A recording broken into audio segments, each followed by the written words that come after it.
2025 ಕಳೆದೋಯ್ತು, ಕೊನೆಯ ದಿನದಲ್ಲಿದ್ದೀವಿ. 2025ರಲ್ಲಿ ಕಷ್ಟ ಸುಖಗಳು ಏನೆಲ್ಲ ಆಯಿತು, ಕೊನೆಯ ನೀವು ಒಂದು ಚಿತ್ರಣ ಹೇಳಿ ಸರ್. 2025ರಲ್ಲಿ ಕಷ್ಟ ಸುಖಗಳೇನಾಯಿತು? 2025 ಭಾಳಷ್ಟು ದೇಶದ ಪ್ರಗತಿಯಲ್ಲಿ ಪ್ರತಿಯೊಬ್ಬ ನಾಗರಿಕನು ಸಹ ಭಾಗವಹಿಸಿ ದೇಶದ ಸುಖದಲ್ಲಿ, ಕಷ್ಟದಲ್ಲಿ, ಸಾವಲ್ಲಿ, ನೋವಲ್ಲೂ ಸಹ ತಮ್ಮ ಜವಾಬ್ದಾರಿನ ಅರಿತು ದೇಶನ ಕಟ್ಟಂಥ ಕೆಲಸ ಮಾಡಿರೋಂಥದ್ದು. ಆ ನಿಟ್ಟಿನಲ್ಲಿ 2025ರಲ್ಲಿ ಸಾಕಷ್ಟು ಸಾವು ನೋವುಗಳು, ಅಹಿತಕರ ಘಟನೆಗಳು ಎಲ್ಲನೂ ಸಹ ನಾವು ನೋಡಿರೋಂಥದ್ದು. ಸಾಕಷ್ಟು ಆಕ್ಸಿಡೆಂಟ್ಸ್ ಆಗಿರೋಂಥದ್ದು, ಹೆಲ್ಮೆಟ್ ಧರಿಸದೆ ಪ್ರಾಣ ಕಳ್ಕೊಂಡಿರೋಂಥದ್ದು, ಇವೆಲ್ಲನೂ ಸಹ ನಮ್ಮ ಕಣ್ಮುಂದೆ ಇರೋಂಥದ್ದು. ಅದ್ರ ಜೊತೆಗೆ ಸಾಕಷ್ಟು ಕೆಲಸ ಕಾರ್ಯಗಳನ್ನು ಮಾಡಿ ಪ್ರತಿಯೊಬ್ಬರೂ ಸಹ ಮುಂದೆ ಜೀವನದ ಪ್ರಗತಿನ ಕಂಡಿರೋಂಥದ್ದನ್ನು ಸಹ ನೋಡ್ತಾ ಇದ್ದೀವಿ.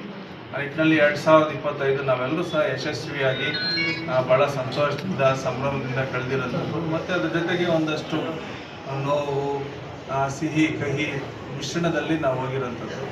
2026 ಪ್ರತಿಯೊಬ್ಬ ನಾಗರಿಕನಲ್ಲೂ ಸಹ ದೇಶದ ಪ್ರಜೆಗಳಲ್ಲಿ ಸುಖ, ಶಾಂತಿ, ನೆಮ್ಮದಿ ತರೋಂಥದ್ದಾಗಲಿ, ಪ್ರತಿಯೊಬ್ಬರಿಗೂ ಸಹ ಚೈತನ್ಯ, ಶಕ್ತಿ, ಸಂತೋಷ, ಉಲ್ಲಾಸ, ಒಂದಷ್ಟು ಅಭಿವೃದ್ಧಿ, ಅವರ ಕೆಲಸಗಳನ್ನ ಮಾಡಿಕೊಂಡು ಆರ್ಥಿಕವಾಗಿ ಸದೃಢ ಆಗೋಂಥದ್ದು, ಮತ್ತು ವಿದ್ಯಾಭ್ಯಾಸದಲ್ಲಿ ಶಕ್ತರಾಗೋಂಥದ್ದು, ಅವರ ಸ್ವಾವಲಂಬಿಗಳಾಗಿ ಬದುಕಂಥ ನಿಟ್ಟಿನಲ್ಲಿ ಒಂದು ಪ್ರಾಮಾಣಿಕ ಪ್ರಯತ್ನ ಮಾಡೋಂಥದ್ದು, ಈ ರೀತಿಯಾದಂಥ ಎಲ್ಲ ಅವರ ಆಶೋತ್ತರಗಳಿಗೆ, ಅವರ ಕನಸುಗಳಿಗೆ ಭಗವಂತ ಆಶೀರ್ವದಿಸಲಿ. ಅವ್ರಿಗೆಲ್ಲರಿಗೂ ಸಹ ಒಳ್ಳೆಯದಾಗಲಿ, ಭಗವಂತನ ಕೃಪೆಯಿಂದ ಎಲ್ಲನೂ ಸಹ ಒಳ್ಳೆಯದಾಗಬೇಕು. ರೈತರು, ಕಾರ್ಮಿಕರು, ವಿದೇಶದ ಮಹಿಳೆಯರು, ಎಲ್ಲ ವರ್ಗದ ಸಾರ್ವಜನಿಕ ಬಂಧುಗಳಿಗೆ ನಾನು 2026ರ ಶುಭಾಶಯಗಳು ಸಲ್ಲಿಸ ಎಲ್ರಿಗೂ ಶುಭವಾಗಲಿ ಅಂತೇಳಿ ನಾನು ಶುಭ ಕೋರ್ತಾ ಇದ್ದೀನಿ.